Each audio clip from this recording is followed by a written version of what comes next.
సంగారెడ్డి జిల్లా కలెక్టరేట్ ఎదుట ఈరోజు ఆందోళనకర దృశ్యాలు కనిపించాయి. తమకు న్యాయం చేయాలని కోరుతూ మైక్రోబాక్స్ కంపెనీ కార్మికులు చేపట్టిన రిలే నిరాహార దీక్ష ఉధృతమైంది. యాజమాన్యం అనుసరిస్తున్న మొండి వైఖరికి నిరసనగా కార్మికులు వినూత్నంగా తమ కళ్లకు గంతలు కట్టుకుని ఆందోళన చేపట్టారు.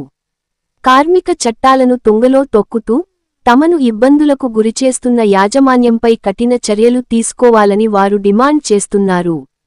అధికారులకు ఫిర్యాదులు చేసినా ఫలితం లేకపోవడంతోనే కళ్లకు గంతలు కట్టుకుని ప్రభుత్వానికి తమ గోడు వినిపించే ప్రయత్నం చేస్తున్నారు.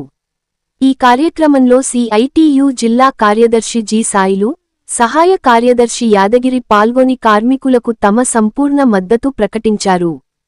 చట్ట వ్యతిరేక చర్యలకు పాల్పడుతున్న మైక్రోబాక్స్ యాజమాన్యంపై వెంటనే ప్రభుత్వం చర్యలు తీసుకోవాలని, లేనిపక్షంలో పోరాటాన్ని మరింత ఉధృతం చేస్తామని హెచ్చరించారు. ఈ కార్యక్రమంలో యూనియన్ నాయకులు శ్రీనివాస్ రెడ్డితో పాటు రాజు, సాయన్న, శ్రీనివాస్, మల్లేష్, చిదంబరం తదితర కార్మికులు పాల్గొన్నారు. కార్మికుల పోరాటానికి సంఘీభావంగా ట్రాన్స్పోర్ట్ యూనియన్, భవన నిర్మాణ రంగ కార్మిక సంఘం నాయకులు వెంకటేష్, దత్తు, మరియు ప్రభు హాజరయ్యారు.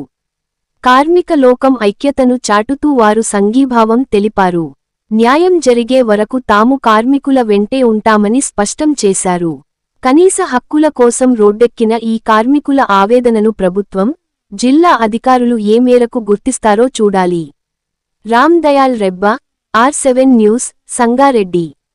కొండాపూర్ మండలంలోని మల్లేపల్లి గ్రామ పరిధిలో గల మైక్రోబాక్స్ పరిశ్రమల్లో 13 మంది కార్మికులను అన్యాయంగా అక్రమంగా యాజమాన్యం ఇవాళ తొలగించిన పరిస్థితి.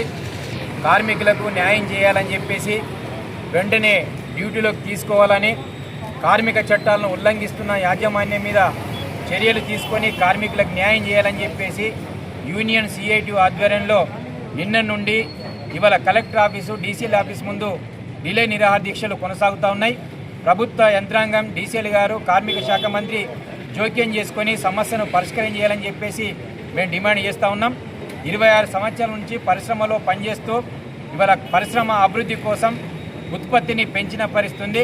ఇవాళ పరిశ్రమల్లో చిన్న ఘటనతోనే 13 మందిని అక్రమంగా టర్మినేషన్ చేయడం ఇది చట్ట విరుద్ధం. కార్మిక శాఖ మంత్రి, కార్మిక లేబర్ అధికారులు వెంటనే జోక్యం చేసుకొని పరిష్కారం చేయాలని చెప్పేసి మేము కోరుతా ఉన్నాం. ఈ సమస్య పరిష్కారం కోసం డీసీఎల్ ఫిర్యాదు చేస్తే కన్సలేషన్లో ఉన్న పరిస్థితి. కన్సలేషన్లో ఉండగా ఇవాళ టర్మినేషన్ చేయడం చట్ట విరుద్ధం.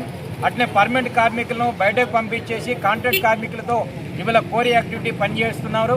ఇది చట్టానికి విరుద్ధంగా ఉంది.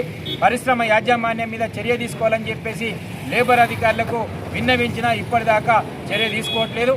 అందుకే వెంటనే కార్మిక శాఖ అధికారులు, అట్నే లేబర్ డిపార్ట్మెంట్ అధికారులు, కార్మిక మంత్రి, జిల్లాకు సంబంధించిన మంత్రివర్యులు అందరూ జోక్యం చేసుకొని కార్మికులను డ్యూటీలోకి పంపించే విధంగా, కార్మికులకు న్యాయం జరిగే విధంగా చర్య తీసుకోవాలని చెప్పేసి మేము కోరుతా ఉన్నాం. కార్మిక చట్టాలను ఉల్లంఘిస్తున్న మైక్రోబాక్స్ యాజమాన్యం మీద వెంటనే చర్య తీసుకొని కార్మికులకు న్యాయం చేయాలని చెప్పేసి మేము తెలియజేస్తూ ఉన్నాం, కోరుతా ఉన్నాం. లేనట్టయితే పెద్ద ఎత్తున కార్మికులను సమీకరించి ఈ పోరాటానికి అండగా నిలబడతాం. ఈ వారం రోజులలో సమస్య పరిష్కారం లేకుంటే ఖచ్చితంగా కలెక్టర్ ఆఫీసును ముట్టడిస్తామని చెప్పేసి సందర్భంగా హెచ్చరిస్తా ఉన్నాం.